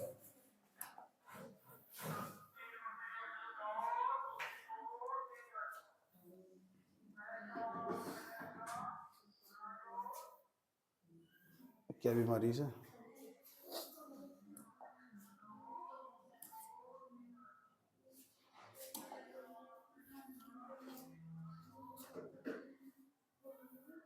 तो पहले बहुत कुछ थोड़ी मेहनत करनी पड़े इस पर। क्या क्या चीज पढ़ने वाले हम, ध्यान से सुन लो। भारतीय बैंकों की मौद्रिक नीति लिखा हुआ, भारतीय रिजर्व बैंक की, भारतीय रिजर्व बैंक मतलब आरबीआई की मॉनेटरी पॉलिसी, मौद्रिक नीति, जो भी हम थोड़ी देर पहले समझा। रेपो रेट क्या हो, परिवर्तनीय रेपो रेट नया है पूरा का पूरा, उसे समझेंगे। हमारे पास पीएसएल के तहत जो नियम मानदंड है इन्होंने बदलाव कर दिया, उसे भी समझेंगे क्या हो पीएसएल, ये भी समझेंगे। उसके बाद मुंबई इंटर, ये हमारे पास इंटर बैंक ओवरराइट रेट हो, ये भी सब समझेंगे पूरा पूरा। आरबीआई का अधिशेष अंतरण क्या हो, सवाल कैसे पूछो। उसके बाद आर्थुम अग्रिम योजना क्या हो हमारे पास, वेज एंड मीन्स एडवांस जिसे बोलते हैं। आरबीआई से संबंधित कुछ महत्वपूर्ण घटना घटी, वो भी समझेंगे। जमरण अनुपात क्या हो, इंग्लिश में देखते रहना, इंग्लिश में समझ जाओगे। वित्तीय समावेशन सूचकांक क्या हो, रिजर्व बैंक एकीकृत लोकपाल योजना क्या है, ये हमारे पास, ये पूरा सिलेबस हमारे पास समझेंगे। यूनिवर्सल बैंक क्या हो, सहकारी बैंक क्या हो, सवाल कैसे पूछेगा इससे पेपर में, ठीक है, कहाँ काम किया हमारे पास। लेकिन इससे पहले ने पूरा पूरा वो कैनवास खींचूंगा बड़ा बड़ा, सारी न्यूज एक साथ समझ में नहीं शुरू हो जाएगी। सही बात है, बैंक का मैं पूरा का पूरा कैनवास खींचूंगा। बात बताओ समझ में नहीं है, मैंने तो आज ही स्टार्ट कर दिया पूरा का पूरा। कल को जब आओगे ना तो मेरे पास, तो पूरा यहाँ से लेके यहाँ तक का सारा समझा दूंगा तुम्हें, समझ गए, ठीक। एक साथ ही की क्लास में 2 घंटे लगे पूरा बैंकिंग समझाने में, चुप जाओ, बात ना करो। हाँ, पीएनबी तो बहुत अच्छी बात है। इसका मतलब है अगर तुम्हारे गांव में आकर एक पीएनबी बैंक खुल गया ना, इसी बोलते हैं वित्तीय समावेशन का उदाहरण तुम्हारे सामने रखा हुआ। सही बात है, ठीक, बात समझ में आई है। अब मैं बैंक के बारे में, चुप जाओ, बात ना करो। ये हमारे पास बैंक का, हमारे पास बैंक का, ठीक। इस बैंक के अंदर आकर लोग पैसे जमा करते हैं, ये लोग ये पैसे जमा करते हैं, जिस दर पर पैसे जमा करते हैं, ठीक। अगर किसी बैंक को लोग 100 रुपए मान लेते हैं आसान भाषा में, 100 रुपए आकर बैंक ने लोगों में बैंक इसमें जमा कर दिए, 10% पे जमा कर दिए।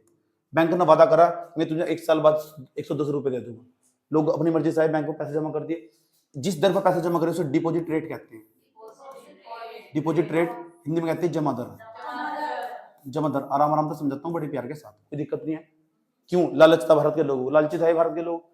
अच्छा, उसके बाद बड़े प्यार के साथ इधर भी कुछ लोग आए, उन्हें पैसे की जरूरत थी, अंबानी अंडानी लोग हैं, ये अमीरों को जाता रहा लोन, समझ ये बात, जितना पैसा का था बैंक गरीब आदमी को लोन देगा, अमीर आदमी को लोन देगा। बैंकों के अंदर गरीब आदमी पैसे रखेंगे, अमीर आदमी पैसे रखेंगे, दोनों ही रखो पैसा, दोनों ही पैसा रखो, ठीक है। लेकिन ज्यादा पैसा गरीबों का लगा हुआ, ठीक, जमा दर। उसके बाद जिस दर पर पैसा देगा आगे जाकर उस दर को वो 15 वो हमेशा ज्यादा होगी, इसे हम लैंडिंग रेट बोल लेंगे, लैंडिंग रेट। इसे बोलते हैं हमारे पास उधार दर, उधार दर।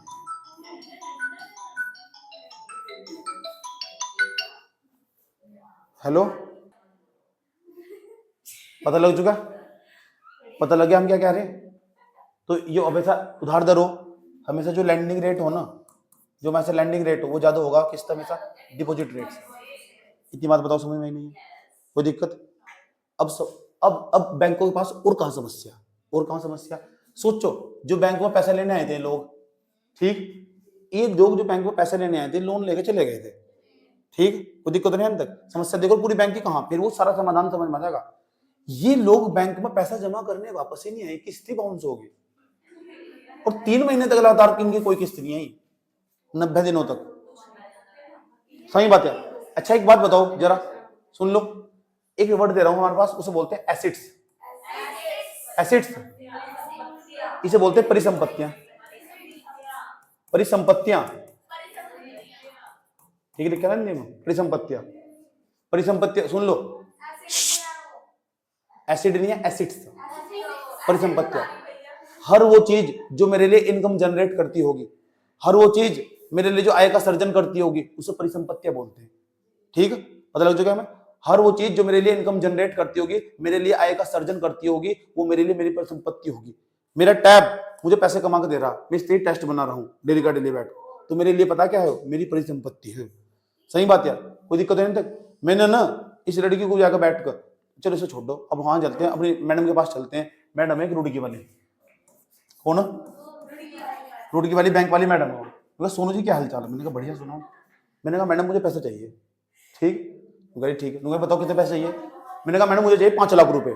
कितने, ये मैम हमारे पास, ठीक, मैम का नाम पी से बना, सुन लो, ये मैडम, मैंने कहा मैडम मुझे पैसे चाहिए बैंक को। अच्छा, कितने चाहिए, मैंने कहा 5 लाख रुपए, ठीक, उन्होंने नहीं आए, समझ बात किया, 5 लाख रुपए, ठीक है, मिलते नहीं, जाओ जो करना कर लो। मैंने कहा मैडम कॉफी में मिलो बैंक छुट्टी के बाद। ठीक ठीक, ले 6 लाख रुपए ले जाओ। बात तो करो, पता लग चुका कितने रुपए दिए, 5 लाख रुपए। ये सोनू जी है ना, मीटिंग होगी ना इनके साथ, इनकी बैठ कर, हाँ 5 लाख रुपए दिया सुना, 1 लाख रुपए तो वैसे ही, 5 लाख रुपए लोन पे दिए। तू कह रही कहाँ जा रहे लेगा ना, मैंने कहा कहीं नहीं जा रहा, बस। तू कह रही इन पर ब्याज भी देना पड़ेगा। मैंने कहा ये क्या बीमारी, तू कह रही इसे तो पता नहीं, भूल गए मेरे बाप, मेरे बाप की संपत्ति थोड़ा ही है। तू कह रही यही तो लैंडिंग रेट है। मैंने कहा अच्छा ये बात, अच्छा। तू कह रही सोनू जी एक काम करो, अब जिन पर तुम पैसे दोगे मुझे, 1 साल बाद इन पैसे को लौटाने होंगे, महीने वाइज किस्त देनी पड़ेगी। मैंने कहा किस्त देनी पड़ेगी 3 महीने। मैंने कहा चल अपनी बंदी तो है ही, 3 महीने तक मैंने कोई किस्त नहीं दी। हर बार मुझे फोन कर, मैंने उसका नंबर ही ब्लॉक में डाल दिया। सही बात है।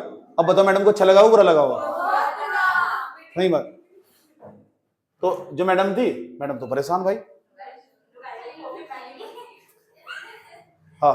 उसके बाद ढूंढते 3 महीने बाद, अब जो बैंक ने मुझे पैसा दिया था 5 लाख रुपए, ठीक, बैंक ने जो पैसा दिया था 5 लाख रुपए इसलिए दिया था क्योंकि बैंक को भी ब्याज मिलता उसके ऊपर, पैसा मिलता, वो ज्यादा पैसे मिलते उसके ऊपर, ठीक। तो बैंक की वो संपत्ति थी, क्योंकि बैंक के लिए वो आय का सर्जन कर रही थी, आय इनकम जनरेट कर रही थी। अब वो बैंक की ऐसी संपत्ति होगी, ऐसी एसेट्स होगी जो परफॉर्म नहीं कर पा रही। बैंक की ऐसी एसेट जो परफॉर्म नहीं कर पा रही उन्हें बोलते हैं नॉन परफॉर्मिंग एसेट्स। सही बात है, इसे बोलते हैं गैर निष्पादित परिसंपत्तियां। ऐसी परिसंपत्तियां जो अब काम ना कर रही हो। वे 5 लाख रुपए पे जो बैंक को ब्याज मिलता ना, वो काम नहीं कर रहा, उसे क्या है गया पैसा। बाद में जाकर ढूंढती ढूंढती हमारे घर आई मैडम, कह रही ये तुम्हारा घर है। अच्छा ये तुम्हारा घर, देख क्या ताला लगा हुआ। पड़ोसी ने पता क्या बताया, पड़ोस की मेरी बतीताई ने पता क्या बताया, कह रही ये तो इंग्लैंड चले गए। हाँ। इतना देखा क्या, दूसरी पड़ोस वाली मैडम भी आई पतंजलि वाली, कहने लगी अच्छा ये कहाँ गए, तो 20 लाख रुपए मेरे भी लेकर भागे हुए। फिर दूसरे हैदराबाद वाली मैडम भी आ गई, सारी मैडम एक साथ फिर मेरे पीछे आ गई। सही बात है। टोटल जाकर पता लगा भारत के अंदर वो तो दुबई चले गए, किसी को मैंने दुबई बताया, किसी क्या बताया, तो टोटल मिला के पता चला 20 लाख करोड़ रुपए लेकर भागवा दे, 11 लाख करोड़ रुपए। 11 लाख करोड़ नहीं है, 11,000 करोड़ रुपए। ठीक है, अब मैं वहां ना दुबई के अंदर बैठ के सैमसंग की तरह ऐस कर रहा है, ठीक है, गाना चला के तू खींच मेरी फोटो किया। हाँ हाँ, अब बताओ, भारत के लोगों को ना, भारत के लोगों को इंस्टाग्राम पर फोटो भेज रहा हूं मैडम को, दूसरी वाली मैडम के साथ। अब बताओ मैडम को अच्छा लगा बुरा लगा? ठीक, हाँ स्टोरी में ऐड कर दिया मैंने, कहा देखो तुम भी देखो मेरी स्टोरी। और पता क्या होगा, वो सारा पैसा, यही तो काम हुआ विजय माल्या के साथ। जो मैंने तुम्हें कहानी बताई मेरी नहीं है, विजय माल्या की कहानी है। 11,000 किंग फिशर का मालिक, सही बात यार, उसके सुन लो, 11,000 करोड़ रुपए देश मंत्री का भागा हुआ पीएनबी के, पीएनबी बैंक के 11,000 करोड़ रुपए आम आदमी को लोन नहीं देते हैं। अगर तुम्हारे जैसे बैंक तो लोन लेने में जाते मिल जाता, मुझे क्यों दे दिया सुना? मुझे देखिए बंदा स्मार्ट सा भी है, हट्टा कट्टा सा भी है, चलो कॉफी पे भी बुलाई रहा, चलो लोन दे दो। नहीं पता मैंने सबके साथ बैठे कॉफी पी उनकी, सही बात यार, यही तो हाल है हमारे देश में। अमीर अमीर आदमी को लोन मिल रहा है, गरीब आदमी को लोन नहीं मिलता। अगर लोन मिल भी 1-2 लाख रुपए का, 6 जने चक्कर काटेंगे उसके हर साल, हर महीने जाएंगे उसके घर। तो क्या बैंक की ऐसी संपत्ति है जो परफॉर्म नहीं कर पा रही हो, उसे हम एनपीए बोलते हैं, एनपीए। ये सबसे बड़ी समस्या बैंकों की, बैंक की यही सबसे बड़ी समस्या। जब बैंक लोन देते हुए कतरागा, बैंक जो भी पैसा उसके पास जमा हुआ कभी भी पैसा अपने पास नहीं रख सकता, रख लिया तो उससे बड़ा सत्यानाश कुछ नहीं है उसका, बैंक घाटे में चला जाएगा। वो लोन देना भी जरूरी से, इसलिए बैंक ऐसे ही व्यक्ति को लोन देगा जो उसका पैसा वापस लौटा देंगे। उन्हें उसने बैंक को बांट रखा है, दो प्रकार के ग्राहक उसके पास, एक तो प्राइमरी बोरोवर, एक तो सेकेंडरी बोरोवर। प्राइमरी बोरोवर की मैं हूँ जिसके पास इनकम का जरिया है, महीने की इनकम फिक्स, जिसे सरकारी नौकरी वालों को लोन तुरंत मिल जाएगा, गरीब आदमी को कभी नहीं मिलने का बिल्कुल भी। इसलिए वहां एक क्रेडिट स्कोर भी आवा, अगर क्रेडिट स्कोर अच्छा होगा ना तो आराम से लोन मिल जाएगा। क्यों? क्योंकि तुम्हारा क्रेडिट स्कोर अच्छा, बैंक के पैसे के डूबने के कम चांस है, सही बात है। बैंक का पैसा एनपीए नहीं होने का बिल्कुल भी। तो एनपीए देखकर, और भारत का जो एनपीए है इस टाइम, भारत की जितने भी बैंक, सारे के सारे बैंकों का जो एनपीए लगातार 2016 में इतनी बुरी हालत होगी, इतनी बुरी हालत हो गई थी, सबको लग रहा था बैंक गए, सबको लग रहा था बैंक गए। मुझे भी लग रहा था उस टाइम पर कि बैंक गए, अब नहीं बैंक बचते, इतना बुरा हाल होगा था 2016 के अंदर। 2017 के 16 के अंदर मोदी सरकार ने आरबीआई की मौद्रिक नीति में बदलाव करे। अब मॉनेटरी पॉलिसी जो कमेटी हो, मौद्रिक नीति समिति हो, मॉनेटरी पॉलिसी जो कमेटी हो, उस कमेटी के अंदर पता क्या हुआ, उस कमेटी के अंदर अपने 2-3 बंदे बैठा दिए। जैसे 2-3 बंदे बैठा दिए, सरकार जो कहेगी अब आरबीआई को भी वही करना पड़ेगा। सरकार ने कहा अगर 3 महीने तक लगातार, तिमाही तक, 2 तिमाही तक अगर लगातार जो ग्रोथ रेट 2 तिमाही तक लगातार अगर महंगाई है, अगर वो ज्यादा बढ़ गई ना 6%, तो आपको लिख कर जवाब देना पड़ेगा, लिख कर जवाब देना पड़ेगा। अब ये कह दिया, उसमें आरबीआई में भी हस्तक्षेप करा है। इसके फायदे भी है, नुकसान भी है, बात समझाने जा रहा हूँ, ध्यान तो सुनते रहना, क्योंकि यही पूरा सिलेबस। अगर यह कहानी नहीं सुनी ना तो मैं न्यूज पढ़ा के चला जाऊँ, कोई फायदा नहीं है। अभी लगा दूंगा, टिक करता चले, उसको कोई फायदा नहीं है, ठीक, कुछ भी पढ़ा तो मैं बैंकों की समस्या क्या है, बैंकों की समस्या जो लोगों को पैसा दिया गया था ना, वो बैंकों के पास वापस लौटना चाहिए।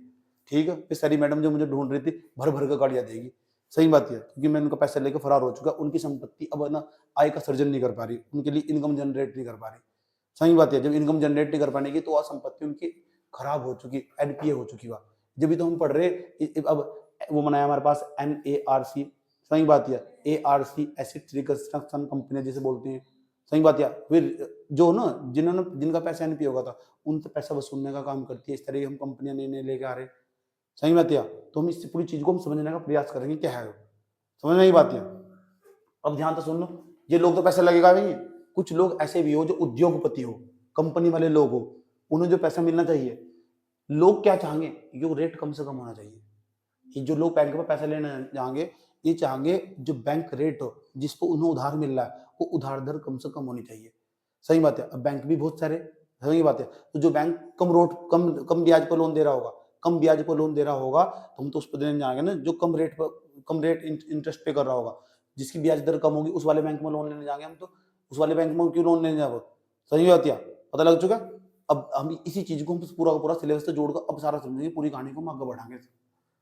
जो देश का केंद्रीय बैंक, वो जो हमारे पास ये नीचे के कॉमर्शियल बैंक, कितने प्रकार के जो बैंक है सब समझाऊंगा, सही बात है। अनुसूचित वाणिज्यिक बैंक हो, शेड्यूल कॉमर्शियल बैंक क्या हो, व्यापारिक बैंक क्या हो, हमारे पास ये कौन कौन से बैंक यहाँ काम कर रहे हैं, और उन बैंकों का जो केंद्रीय बैंक का यानी सेंट्रल बैंक का इन बैंकों पर क्या प्रभाव पड़ता है, कैसे उन्होंने गाइडेंस दिशा निर्देश का काम करा, सवाल कैसा हो लास्ट में जाएगा। बैंक अच्छे होने जरूरी, पता लग चुका है। बैंक अच्छे का मतलब अच्छी स्थिति में होने जरूरी, क्यों जरूरी? बैंक अगर अच्छी स्थिति में नहीं होंगे ना तो देश की अर्थव्यवस्था के अंदर बड़ी महत्वपूर्ण भूमिका निभाते हैं। किसी भी देश की इकोनॉमी के अंदर ना रीढ़ की हड्डी कह जाते हैं बैंकिंग क्षेत्र। सही बात या? क्योंकि पता लग गया ना किसकी हड्डी। अब तुम्हें सुधारना पड़ेगा, मैं भी अपने सुझाव दूंगा, तुम आंसर में भी लिख सकते हो, किसी को बता भी सकते हो, समझ नहीं बात या? तो वो जमाना चला गया, तो यूं नहीं है कि मैं पीपीटी लगा दी बस टिक टिक करता चला गया, तो पढ़ को कुछ भी पढ़ा दो, कोई फायदा थोड़ा है ना उसका। मतलब क्या है इस चीज का, ताकि तुम दूसरों को बता भी सको, समझ भी सको। जब बच्चे के सामने टीचर बच्चे तो ज्यादा इम्पैक्ट पड़ा और याद भी रहा। अच्छा बैंकों की बुरा बोला मैं, अब मैं समझाऊंगा बहुत आसान और साधारण भाषा में। बात समझ में आई क्या कह रहा हूँ मैं? ठीक है, इस वे में काम करना हमारा। ये हमारे पास पीपीटी है, अब मैं कुछ भी समझाऊंगा वही समझ में आएगा तुम्हें। ये तुम्हारे पास रेपो रेट क्या हो, प्राथमिक क्षेत्र क्या हो, ये सब चीजें हमें समझनी है। हमारा सिलेबस होगा, एक ही क्लास होगी इस पर, पूरे बैंकिंग पे एक ही क्लास होगी 2 घंटे की पूरी। सही बात। अब उसके बाद अगले 1 यूनिट पे एक ही क्लास होगी 2 घंटे की, खेल खत्म उसका। आज तक सारा 16 महीने का सारा सेपरेट लगे इसमें। 1 मिनट रुक। अब तुम इस चीज पे मेहनत करनी, ठीक है? क्या तो तुम खुद पढ़ लेना सर, तो खुद तो तुम्हारे बस की बात नहीं है। सही बात है, क्योंकि सारा तो पेपर मानेगा नहीं। मैं बताऊंगा प्रॉब्लम कहां सी और समाधान क्या होगा। ठीक है, सरकार ने क्या क्या करा, कुछ ऐसी चीजें करनी नहीं चाहिए थी बिल्कुल भी, फिर भी कर दी। फिर सवाल स्टेटमेंट कैसे कट होगा, वो जो स्टेटमेंट लिखा हुआ ना पेपर में, बैंकिंग से जो आगा पेपर में, वो कैसे कट होगा। ठीक है, या तो समस्या भी सुना दी मैंने, समाधान ही बता दिया। मेन मकसद है सवाल करना, अगर वो सवाल ही नहीं होगा फिर तो हम विफल हो जाएंगे ना। सारे सवाल हो जाएंगे, कोई दिक्कत नहीं होगी। सारा पूरा बैंकिंग जुबान पा जाएगा, A to Z जुबान पर सब पता लग जाएगा तुम्हें क्या हो रहा है और क्या करना चाहिए, पता लग जाएगा। थोड़ा टाइम चाहिए मुझे, 2 घंटे लगेंगे पूरा समझाने में, पूरा 2 घंटे। ठीक है, कितने महीने का उसमें बैंकिंग में पूरा 16 महीने में बैंकिंग में क्या क्या हुआ, 16 महीने में इतना ही पूछा करंट अफेयर 15-16 महीने का। ठीक है, शाम को साइंस एंड टेक्नोलॉजी की क्लास होगी, साइंस एंड टेक। हाँ CSAT की होगी, साइंस एंड टेक्नोलॉजी की, दोनों क्लास होगी। Yes, polity